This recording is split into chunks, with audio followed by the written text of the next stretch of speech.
For a lot of climates, the signal to put your garden to bed will be brought in with the first hard frost.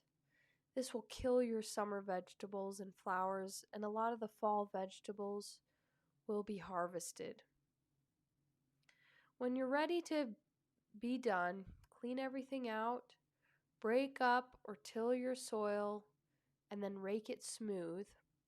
You won't need to till if you're in raised beds.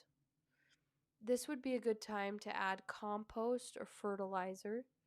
Smooth your beds out, and then you can plant any bulbs like tulips, daffodils, hyacinths, crocus, or garlic that will come up in the spring. You won't want to plant tulips if you're in a hot climate because they don't grow well there, but you might also take this time to direct sow flower seeds that will then come up for next year, or overwinter plants like ranunculus if you're in a warmer climate, or spinach if you live in a climate that has a little more mild winters, probably down to zone 5 or 6. Often we can be a little tired out by fall, but I find that if I put in a little extra work at the end of fall, I save myself a lot of time the coming year. That said, that doesn't always happen, but the great thing is the garden is forgiving. And so I still get incredible bounty if I'm still into early summer just getting to planting my flowers. Also, if you're interested in planting spring crops, this would be the time to prepare your beds so that they're all ready to plant in the earliest spring when the ground will be too wet to furrow. So, pre-prepared beds that sit and are ready to be planted come spring are called stale beds. And using stale beds has been used by farmers for centuries, and you can use it too. So I also wanted to quickly cover what are called cover crops.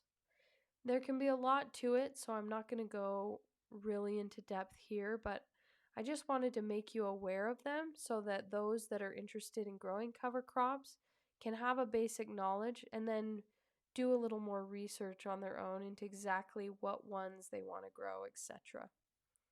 So a cover crop is a crop that is grown with the intent to actually add nutrients to the soil.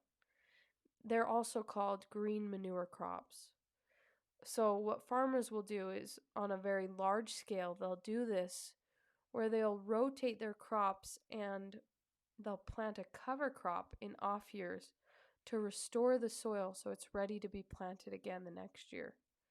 So the way they work is by creating a large amount of organic matter, which is then worked into the soil and adds nutrients.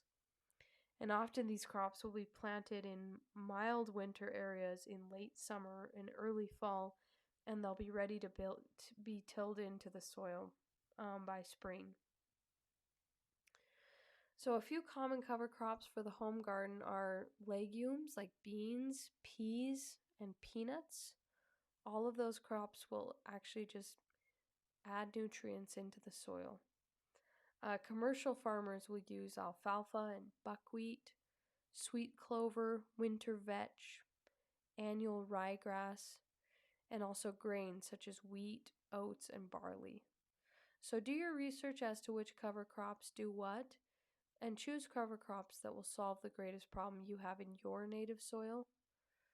Cover crops aren't really necessary if you're growing on a small scale or in raised beds or pots.